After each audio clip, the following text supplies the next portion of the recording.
So, today I want to talk about the fact that in this world, the devil always pays back in counterfeit money. When you have a deal with the devil, or when you do something that is demonic, for lack of a better word, because right now it's really hard.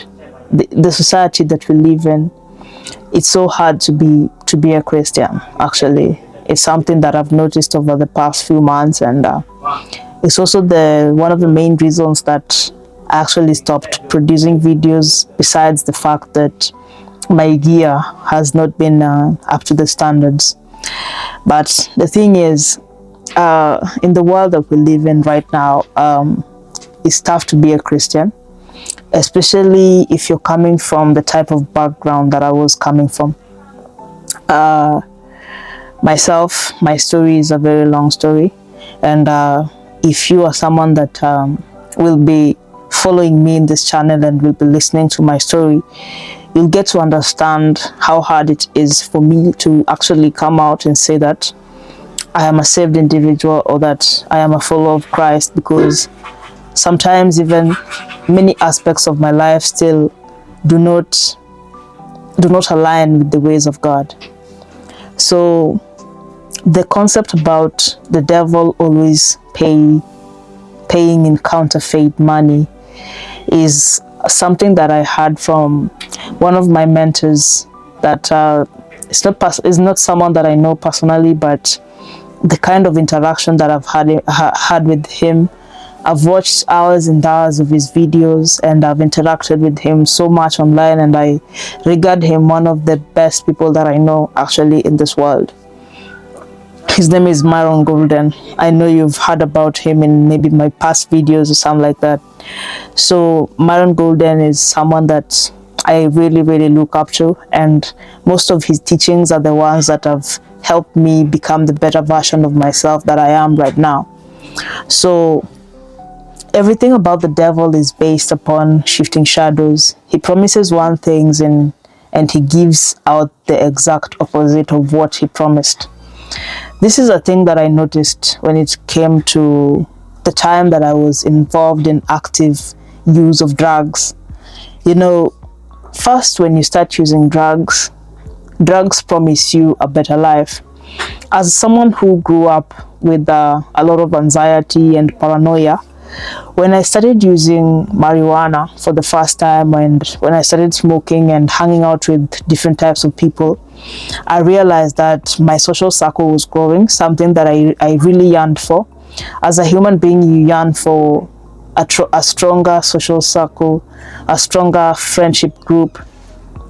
But the thing with the circles that you have in addiction is the fact that they are shifting shadows. Like, there are people that you see them, they're there when you see them, but they're not there for you as real friends. They don't form the basic measure of friendship that an actual human being needs. Well, you think you have friends, but the thing is, you don't have friends, and the people that you have around you are actually people you use with. So that is one of the main things that I want to discuss on this video topic. The devil always pays in counterfeit money. So in my first years of use, I realized that making friends became very easy for me, because I would ease into social situations quite easy, because I wasn't as much inhibited as I would normally, because drugs override that aspect of you. It overrides the inhibition within your brain. So drugs they override your inhibitions, and they make you more outgoing in a way. So I started becoming more social. I started to talk a lot. I started to interact with people a lot. And my personality growing up is I'm a very quiet person. Yes, I can be funny, I can be all these things, but when it comes to it, I'm a very, very introverted individual. I love my space. I love keeping quiet a lot. But I realized that with drugs, I had the superpower of being able to speak, of being able to just be myself unapologetically. But in the shadows, my personality was being eroded by the day. I wasn't getting enough of what I should get. My social circle grew, yes, in quantity, but it was only quantity and quantity only. There was no quality behind it. The people that I interacted with, the people that became part of my life during that time, were the most narcissistic people that I've ever met in my life. And if they're going to maybe watch or interact with this video, I have nothing personal against them. It's just something that I noticed with the friends group that I had during my time of addiction.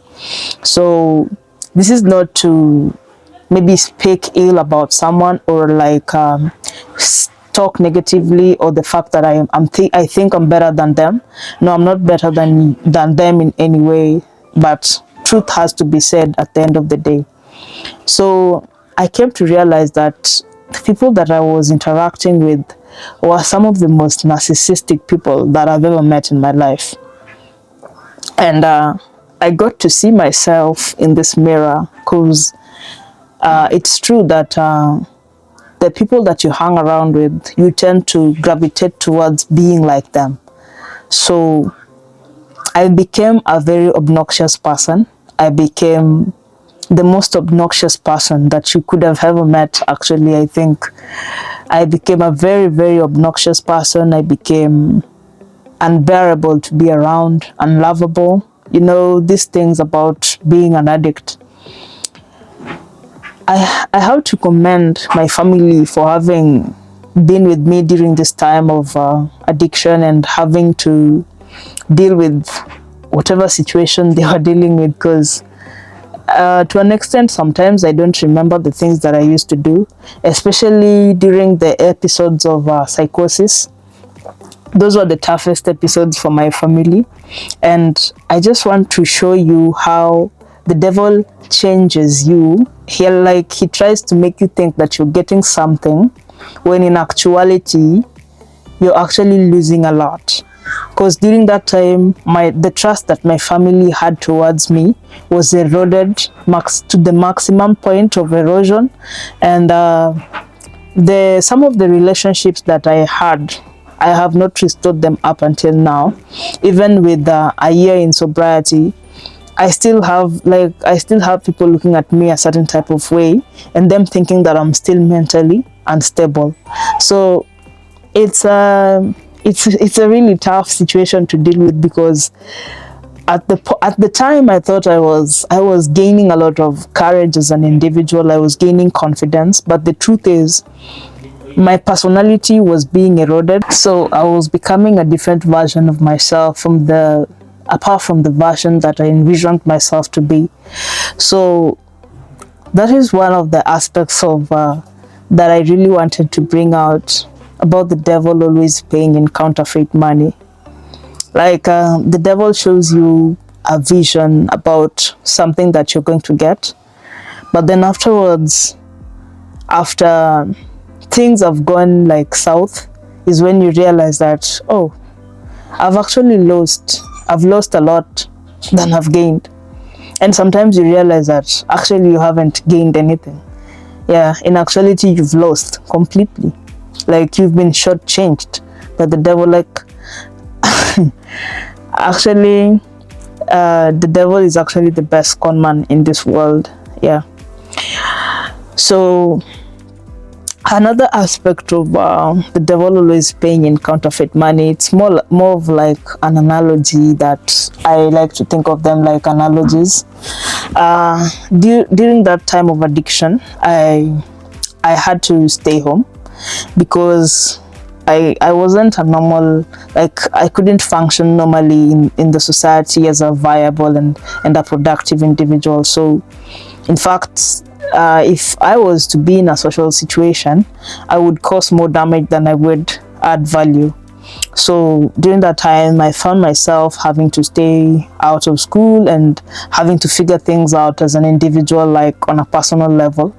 Because actually, when it comes to drugs, yes, they lower your IQ, they lower your way of thinking. But the thing is, the God's spirit never leaves your body.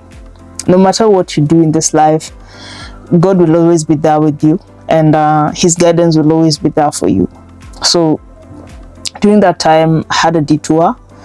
I became a staunch atheist. I was against everything to do with God. I was against everything that I was against anyone who mentioned the name of God. I could fight you actually, because okay, I never fought anyone, but I feel like I would.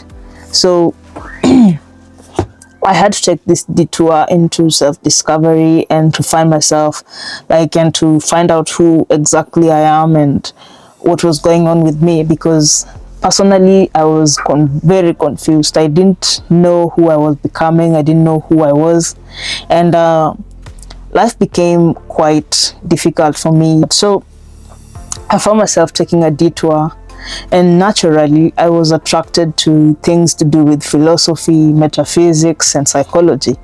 So those were the things that I would major on. Even when I was like away from school, I would do a lot of reading concerning things to do with metaphysics, psychology, and philosophy. The world that we live in currently has an overflow, like there is information everywhere, like the information is a lot. But most of the information that is in the world right now is false, because most of it is not based on the Bible. And for me, I've come to realize that there is the simple way to live life is just read your Bible and pray, because that is the truth. That is the basic truth of the world that we live in. The Bible is the truth, and there is no truth outside the Bible. So I came to this detour and I got into New Age. I was obsessed with meditation. I was obsessed with yoga. I was obsessed with Hindu mysticism. I was obsessed with Tibetan mysticism. I was obsessed with Egyptian mythology, Greek mythology. They resonated with who I was at the time. And what that did was add to the insanity that I was already going through. I had all these ideas of the fact that I was the universe and the universe was me. It was a rabbit hole that took me through like close to 5 years to get out of, because everything that I tried never worked out. Oh, and horoscopes. I forgot to say that. So all these things, they crammed up together, and they caused a major destruction and destruction in my life, because I was trying to find truth in a lie. Most of the mysticism that is out there and the New Age movement is actually a demonic movement. Yeah, like I'm just tired of being politically correct, because the truth is it's a demonic movement, and many people are getting involved into horoscopes, and people are getting involved in a lot of things like the law of attraction, meditation, yoga. And the thing is that people get into these things because of ignorance. People get into these things because basically people don't know. So when you get into this, you don't get into it because you know, but it's because of the fact that you don't know. If you knew that, like, the truth about the woodwinking and the negativity that is occurring in the world right now, you wouldn't get into it. And honestly, if we knew the truth, and if the truth was out there, and if people are being actively taught the truth, then nobody will get into any of these things. So I gave away 5 years of my life trying to figure out things through mysticism and the New Age movement. And what did it bring me? It brought me depression. It brought me more addiction. It brought me frustration and trying to figure things out through my own will. which will never work, because human beings are limited in all aspects, and it's only like the fact that we can connect with God that brings the best out of us. Yeah, it is that connection with God that is able to pull you out of the nothingness of a human beings into something that you can actually be proud of.